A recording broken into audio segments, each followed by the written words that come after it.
Welcome back everyone, Agranov here. I'm about to show you some of the coolest ways to use a 3D printer. I'm going to show you how freaking easy it is to design and 3D print everything you thought was impossible.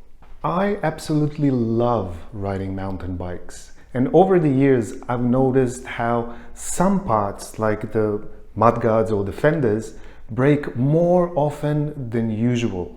Most of it is because companies try to make universal mudguards that's supposed to fit, but in reality it's just cheap crap that breaks on the first jump.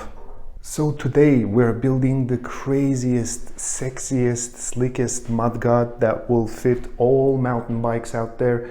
Single or double suspension, 26 to 29 inch wheel. We're going to design two mudguard options, a standard one and a long version for those of you who really don't like getting their bums wet. Then we are going to take the mudguards for a test spin right here in Sydney, Australia.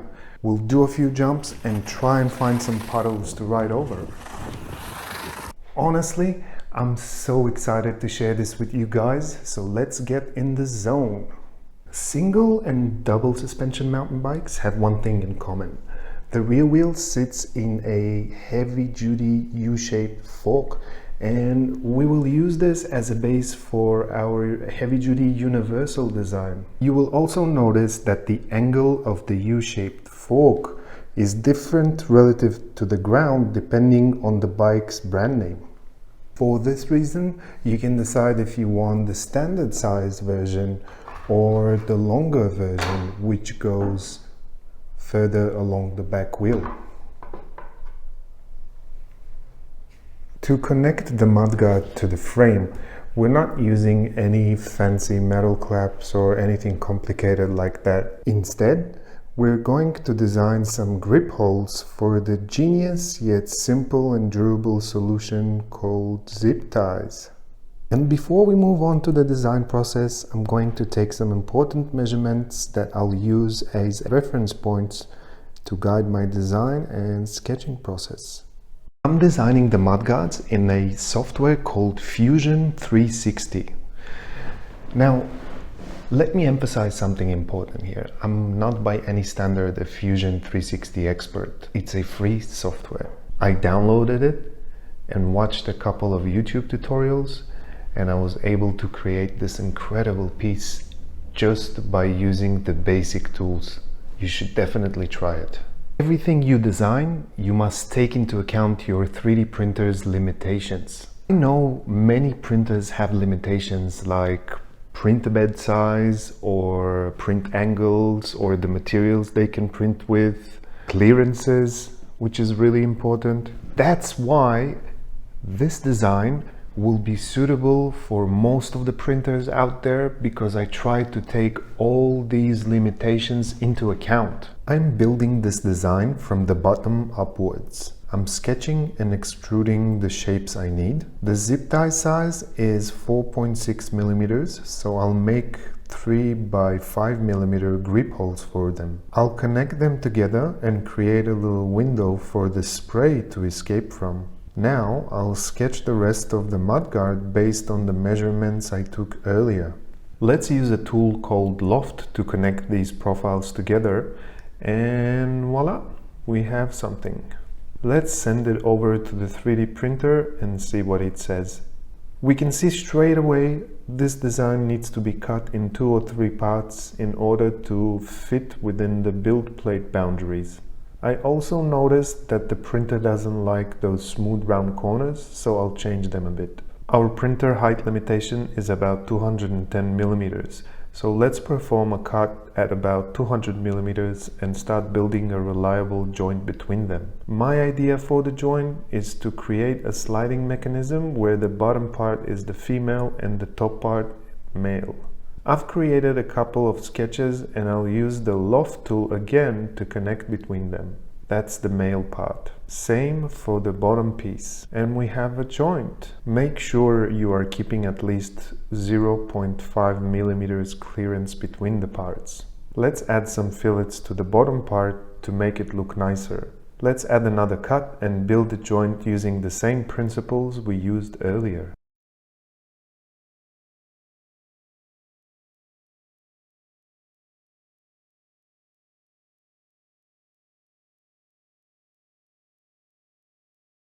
The whole thing looks nice, so let's print it and see how we go from there. I printed the bottom piece with ASA plastic, which should be lightweight and strong, but it deformed even though I used an enclosure, and you can see it's already breaking in many places. So I won't be using ASA anymore. Another thing you'll notice, the joints are cracking under stress. And the whole thing seems to be too springy anyway.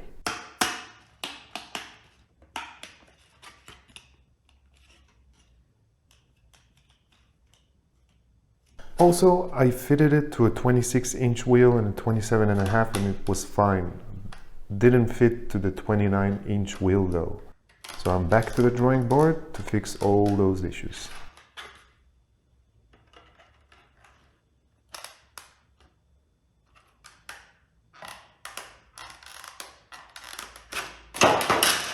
Let's fix the size issue first by lowering the bottom part about 9 degrees. This will make the whole wing rise by enough distance so we don't have to worry about it touching the wheel.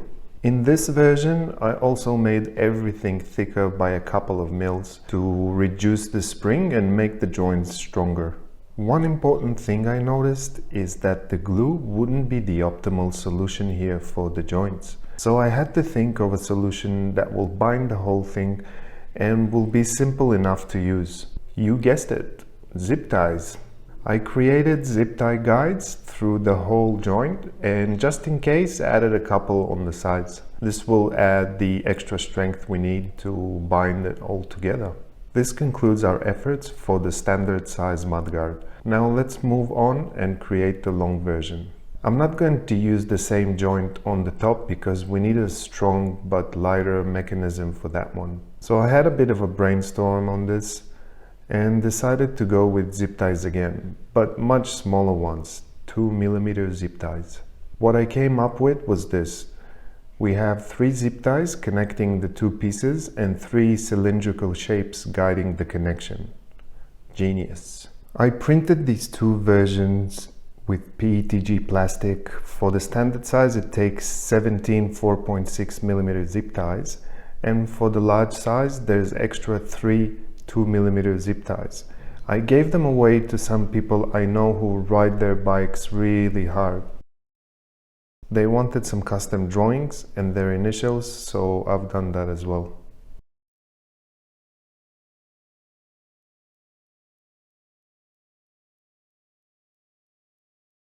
After a few muddy weeks, the results are in. All the riders I gave the mudguards to came back with positive results, which is good, except one person who came back with both versions broken.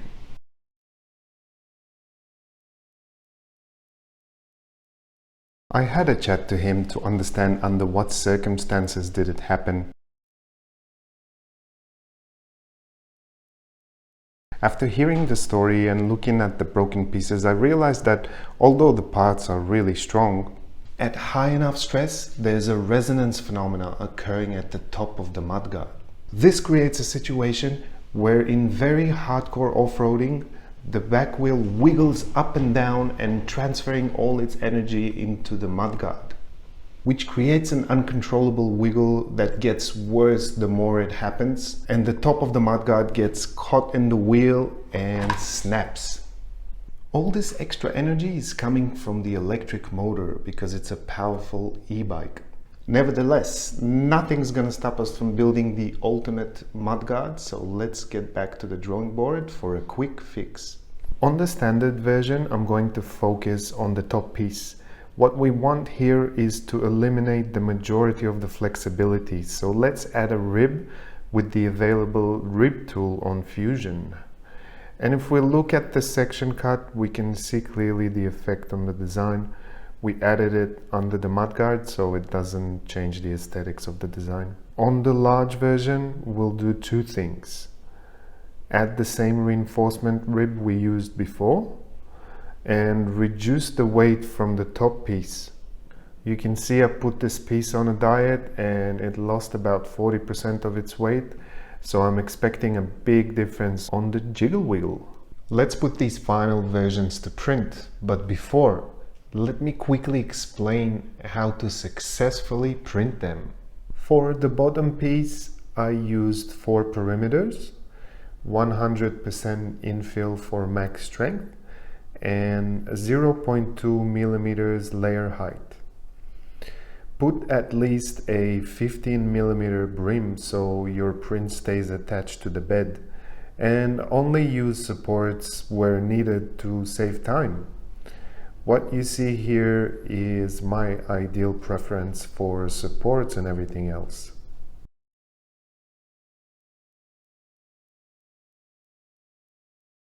For the middle part, use the same principles for perimeters, infill and supports, and also put the part diagonally on the bed like you see here if it doesn't fit straight.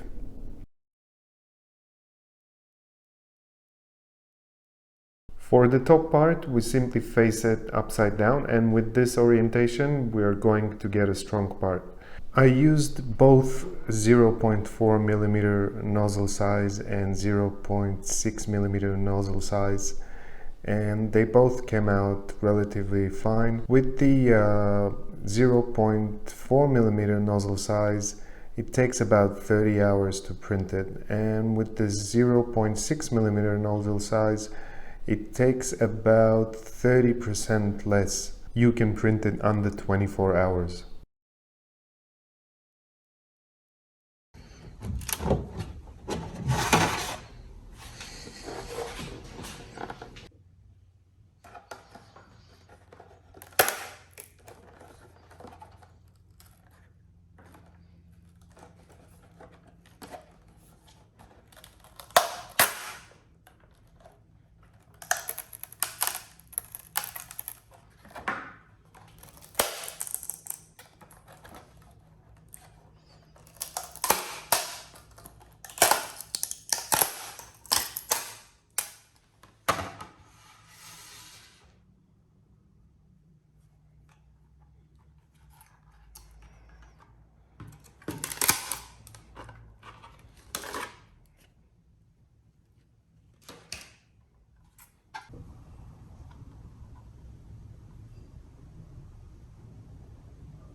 We are finally at the last stage. Let's put these two bad boys on my electric mountain bike and take it out for a test.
I'm super happy with the results. It looks great on the bike, and for me, this project was a complete game changer. I pretty much showed you how to make the two mudguards, and I encourage you to make one yourself. If you can't be bothered with it and interested in my designs, you can download them with the links in the description. I charge a small fee of $3 Australian.